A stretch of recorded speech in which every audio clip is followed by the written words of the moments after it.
again, the burn just it whittles down your HP remaining, right? Yeah, so the Sinistra doesn't have much time left on the field, but Nikolai's Incineroar still in a very strong position.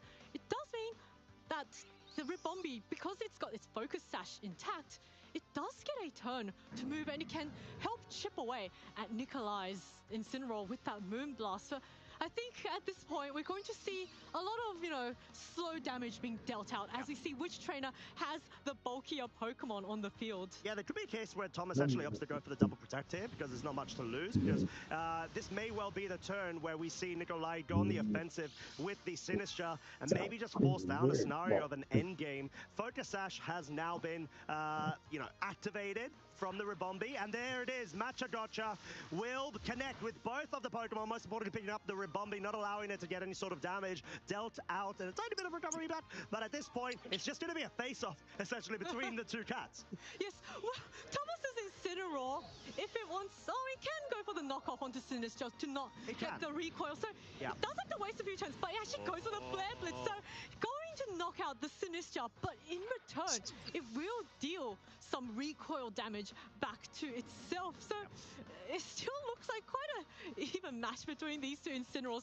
Thomas's Incineroar is at -1 attack, so he will be doing a bit less.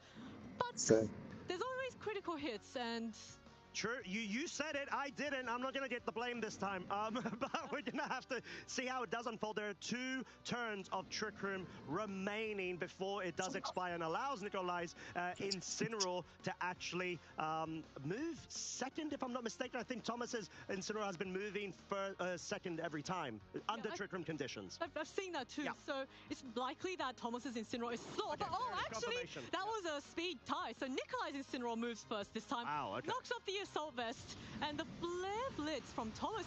So that's more of a tickle onto Incineroar than tiny bit. And Incineroar just contributed to its own damage with that recoil. So at this stage, it's really looking like Nikolai's Incineroar is going to be the top cat of this game. Yeah, and U-turn, of course, hits neutral, brings Incineroar on Thomas' side down to 13 hit points remaining. But at this point, I think the fact that there wasn't a commit from Thomas' side with either U-turn or knockoff could be quite detrimental. I'd say necessarily the U-turn, because you don't want to be taking that damage recoil, right? But now, Trick Room's over. It's going to be which Incineroar moves first, which one can pick up maybe a critical hit. Thomas's cannot, and I think this looks like Nikolai Hoy Nielsen is going to be able to go through to phase 2. Incineroar versus Incineroar, and his was able to absolutely commit to its trainer.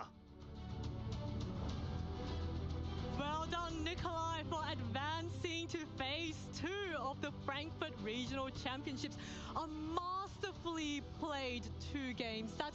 And he lost the Annihilate in that game too, but he didn't even care. I still got my Incineroar in the back. It's not the biggest damage dealer, but it's got the advantage in that it didn't get intimidated and I could just slowly whittle away. Yeah, Wolf isn't